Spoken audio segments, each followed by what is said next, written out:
السلام علیکم ملګرو، خدای دې وکړي چې ټول روغ جوړ او خوشحاله اوسئ. امید لرم چې ژوند به مو ښه روان وي. یو نوی درس او یو نوی ویډیو ته ښه راغلاست. لکه څنګه چې په تیر درس کې د هیوادونو په باره کې خبرې وکړو چې کوم یو هیواد له نوم څخه مخکې کوم یو پریپوزیسیون استعمالولی شو او کوم یو پریپوزیسیون نشي استعمالولی. اوس راځئ چې د ښارونو په باره کې خبرې کوو. دا هم ډیر مهم دي. کله چې غواړئ یو چا سره خبرې وکړئ نو ته چې زه له دې ښار څخه یم یا دې ښار ته ځم یا فقط په دغه ښار کې اوسېږم، نو دې لپاره مهم دی چې ورب څخه وروسته او نوم څخه مخکې دلته یو پریپوزیسیون باید موجود وي. نو دې لپاره کوم یو پریپوزیسیون د ښار سره راځي، کوم یو هیواد سره راځي او کوم یو قریه سره راځي. لکه څنګه چې تیر درس کې د هیواد په باره کې خبرې وکړلې، د هیواد د یو هیواد له نوم څخه مخکې چې کوم پریپوزیسیون راځي هغه ټول په صحیح تشریح سره هم تشریح کړل.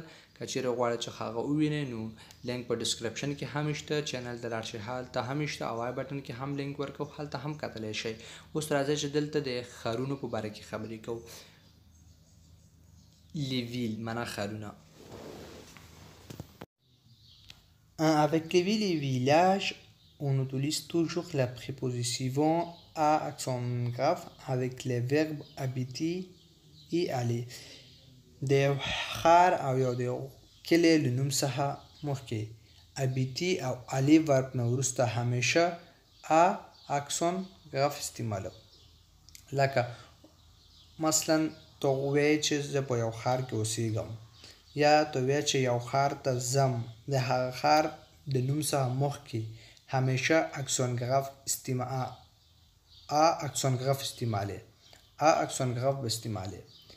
او مثلا توخ، زه غواړم زه وایم j'habite à توخ. توخ یو ښار دی. j'habite à توخ، زه په توخ کې اوسېږم. تو داسې نشي ویلی چې j'habite en توخ، دا غلط دی. j'habite à توخ. je viens de توخ، زه له توخ څخه یم. او venir ورب څخه خو وروسته همیشه دو استعمالوي یو ښار لپاره. مثلا ته وایې چې زه توخ ته ځم، je vais à توخ، زه توخ ته ځم. داسې نشي ویلی je vais en توخ. j'habite à توخ، je vais à توخ. یو ښار له نوم څخه مخکې همیشه ا accent grave استعمالوي. لکه لیون، j'habite à لیون، زه په لیون کې اوسېږم. je viens de لیون، زه له لیون څخه یم. تو داسې نشي ویلی j'habite en لیون، ځکه چې لیون یو ښار دی. ښار څخه مخکې همیشه accent grave استعمالوي. j'habite à لیون، زه په لیون کې اوسېږم. دریم مثلا پاریس، j'habite à Paris، j'habite à Paris، زه په پاریس کې اوسېږم. je viens de Paris، زه له پاریس څخه یم. j'habite à Paris، je viens de Paris، زه په پاریس کې اوسېږم او زه له پاریس څخه یم. تو داسې نشي ویلی j'habite en Paris، j'habite au Paris، j'habite dans Paris. دا چې دی غلط دی. همیشه د یو ښار لپاره پریپوزیسیون چې دی ا accent grave دی. j'habite à Paris، j'habite à Paris.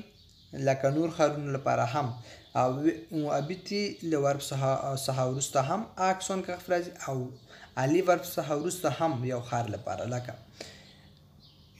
je vais à Paris، je vais à Paris، زه پاریس ته ځم. تو داسې نشي ویلی je vais en Paris، je vais dans Paris، je vais du Paris. داسې نشي ویلی. ته به وایې je vais à Paris، j'habite à Paris، زه پاریس ته ځم، زه پاریس کې اوسېږم. یو ښار د نوم څخه مخکې همیشه accent grave استعمالوي habiter او aller ورب لپاره. دا زموږ درس و. امید لرم چې ورباندې پوه شوي به یاستئ او که چیرې کوم مشکل تاسو لرئ تاسو کولی شئ چې په کمنټ کې راته ولیکئ چې په راتلونکي ویډیو او راتلونکي درسونو کې د هماغې په باره کې خبرې وکړم. او ویډیو لایک او شیر کړئ چې نور ملګري هم وویني. چینل سبسکرایب کړئ، بیل آیکن باندې یعنې زنګ په علامه باندې کلیک کړئ. هر کله چې موږ یو نوی ویډیو یا درس شیر کړو نو تاسو لپاره یو نوټیفیکیشن یا خبرداری درشي او تاسو زموږ ویډیو ووینئ او فایده ترېنه واخلئ. او خپل نظر مو په کمنټ کې ولیکئ چې ویډیو مو خوښ شو یا نه. خپل نظر په کمنټ کې ختمي راته ولیکئ. تر راتلونکي ویډیو پورې په خدای مو سپارم. ښه وخت او ښه ژوند ولرئ. په مخم ښه.